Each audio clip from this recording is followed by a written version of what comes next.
A story between love and hemp, one that speaks about the connection that lays between these two words in the Japanese culture, or at least its history. Moving on to another Asian country, Japan, we learned that hemp was the primary material in Japanese clothing, bedding, mats, and nets. Clothes made of hemp fiber were especially worn during formal and religious ceremonies because of hemp's traditional association with purity in Japan. There are some Japanese legends that we thought might be interesting regarding the subject of marriage, or at least a metaphorical marriage between hemp and love. Legend number 1.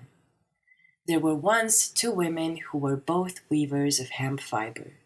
One woman made fine hemp fabric but was a very slow worker. Her neighbor was just the opposite. She made coarse fabric but worked quickly. During market days, which were held only periodically, it was customary for Japanese women to dress in their best clothes, and as the day approached, the two women began to weave new dresses for the occasion. The woman who worked quickly had her dress ready on time, but it was not very fashionable.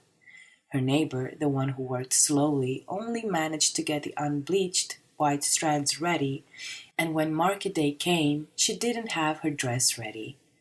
Since she had to go to the market, she persuaded her husband to carry her in a large jar on his back so that only her neck with the white undyed hemp strands around would be visible. In this way, everyone would think she was clothed instead of being naked in the jar. On the way to the market, the women in the jar saw her neighbor and started making fun of her coarse dress. The neighbor shot back that at least she was clothed. "Break the jar," she told everyone who could hear, "and you will find a naked woman." The husband became so mortified that he dropped the jar, which broke, revealing his naked wife clothed only in hemp strands around her neck. The woman was so ashamed as she stood naked in front of everyone that she buried herself in the earth so she would not be seen, as she turned into an earthworm. And that, according to the Japanese, is why the earthworm has white rings around its neck. Hemp fiber also played a part in love and marital life in Japan. Legend number 2 speaks about ancient Japanese legend that tells of a soldier who had been romancing a young girl and was about to bid her farewell without giving her so much as his name, rank, or regiment. But the girl was not about to be jilted by this handsome and charming paramour. She fastened the end of a huge ball of hemp rope to his clothing as he kissed her farewell. By following the thread, she eventually came to the temple of god Miva and discovered that her suitor has been none other than God himself. Hemp strands were often hung on trees as charm to bind lovers, as in the legend.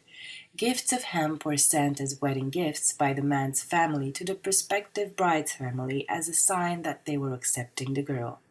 Hemp strands were also displayed during wedding ceremonies to symbolize the traditional obedience of Japanese wives to their husbands. The basis of the latter tradition was the ease with which hemp could be dyed. Just as hemp could be dyed to any color, so too, according to an ancient Japanese saying, must wives be willing to be dyed in any color their husbands may choose.